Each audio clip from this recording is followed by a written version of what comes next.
কাবাব খেতে আমরা সকলেই খুব ভালোবাসি।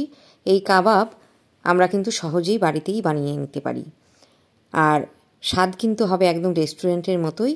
পুরো ভিডিওটা দেখতে থাকুন, তাহলেই বুঝতে পারবেন কিভাবে এই কাবাবগুলো বানাতে হবে। নমস্কার বন্ধুরা, তৃষ্ণা রান্নাঘরে আপনাদের সকলকে স্বাগত জানাই। আজ আমি সয়া বড়ির কাবাব বানাবো, তাই সয়া বড়িগুলো আমি আধ ঘন্টা গরম জলে ভিজিয়ে রেখেছিলাম। এগুলো এখন ফুলে উঠেছে। সয়া বড়িগুলো যতটা সম্ভব নিংড়ে জল বের করে দিয়ে একটা মিক্সি বাটিতে নিয়ে কিমা করে নিতে হবে। এখানে আছে বেশ কিছু ধনেপাতা, একটা বড় সাইজের পেঁয়াজ, 5টা কাঁচা পাকা লঙ্কা, আর প্রচুর পরিমাণে রসুনের কলি নিয়েছি। আমি এখানে 3টে রসুনের কলি ছাড়িয়ে নিয়েছি। রসুনের পরিমাণটা একটু বেশি দিলে কাবাবগুলো খেতে খুবই ভালো হয়। আর 1 ইঞ্চি টুকরো আদা আছে। এবারে পেঁয়াজটা আলাদা করে একটু মোটা মোটা করে পিষে নিতে হবে, আর বাকিগুলো মিক্সিতে বেটে নিতে হবে। আমি সয়া বড়ির কিমা করে একটা কাচের বাটিতে নিয়ে নিয়েছি। দেখুন একদম মিহি করে কিমা করেছি। এবারে আমি এর মধ্যে দিয়ে দিচ্ছি একটু মোটা করে পিষে নেওয়া পেঁয়াজ, আর তারপর দিয়ে দিচ্ছি ধনেপাতা, কাঁচা লঙ্কা, আদা আর রসুন পেস্ট। এখন আমি দিয়ে দিচ্ছি পরিমাণ মতো হলুদ গুঁড়ো, দিয়ে দিলাম লাল লঙ্কা গুঁড়ো 1 চামচ, এবারে দিচ্ছি ধনে গুঁড়ো 1 চামচ, গরম মশলার গুঁড়ো দিলাম 2 চা চামচ ভর্তি। এবারে দিয়ে দিচ্ছি 2 টেবিল চামচ কাশ্মীরি লাল লঙ্কা গুঁড়ো। এই কাশ্মীরি লাল লঙ্কা গুঁড়োটা ঝালের জন্য না, এটা শুধুমাত্র রঙের জন্য। একটু বেশি করেই দেবেন, দেখতে খুব ভালো লাগবে। 1 চা চামচ দিয়ে দিলাম গোলমরিচ গুঁড়ো, স্বাদ মতো দিচ্ছি লবণ। জিরে ভাজা গুঁড়ো দিলাম 1 টেবিল চামচ। এবারে দেব মিট মশলা 1 টেবিল চামচ মতো। এই মিট মশলাটা দিলে একদম ননভেজ কাবাব মনে হবে যেন মাটন কাবাব খাচ্ছেন। স্বাদ আর ফ্লেভার দুটোই খুব ভালো আসবে।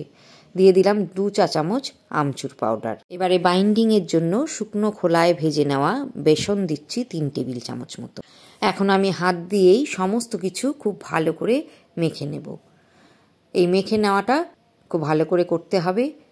একটু ঝরঝরে মনে হয় আমি বাইন্ডিংয়ের জন্য 2 টেবিল চামচ মতো ময়দা দিয়ে দিলাম। আপনারা ময়দা অথবা কর্নফ্লাওয়ার দুটোই দিতে পারেন। আবারও আমি একবার ভালো করে মেখে নিচ্ছি। এই মেখে নেওয়ার কাজটা যদি ভালো করে না করেন, তাহলে যখন কাবাবগুলো গড়তে যাবেন তখন কিন্তু ভেঙে যেতে পারে। এখন কিভাবে কাবাবগুলো গড়বেন সেটা আমি দেখিয়ে দিচ্ছি। আমি এইরকম একটা কাঠি নিয়েছি। কাঠি কাবাব তৈরি করার যে কাঠিগুলো পাওয়া যায় সেগুলো নিয়েছি। আপনারা নতুন পেন্সিলও নিতে পারেন।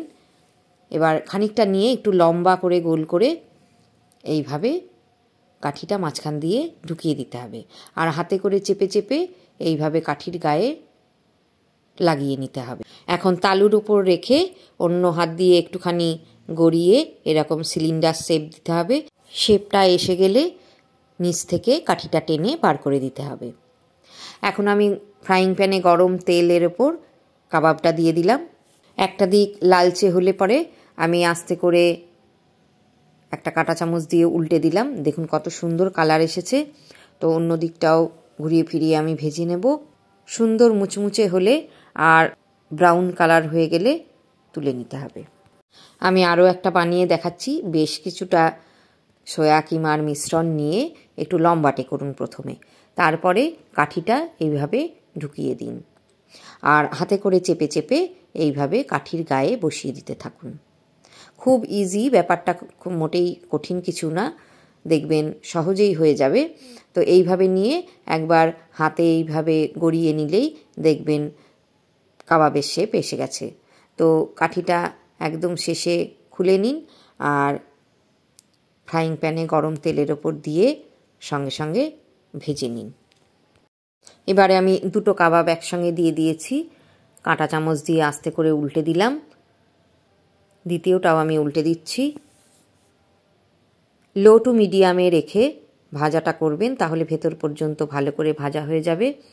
দেখুন কত সুন্দর করে ভাজা হয়েছে কাবাবগুলো। যে কোনো ঘরোয়া অনুষ্ঠানে কিংবা বাচ্চাদের পার্টিতেও এটা দিতে পারেন।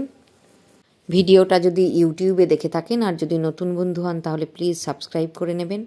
আর যদি ফেসবুক পেজে দেখেন তাহলে ফলো করার অনুরোধ রইল। ভালো লাগলে বন্ধুদের সাথে শেয়ার করবেন বেশি বেশি করে। আবার দেখা হবে অন্য কোনো ভিডিওর মাধ্যমে। ভালো থাকবেন, সঙ্গে থাকবেন।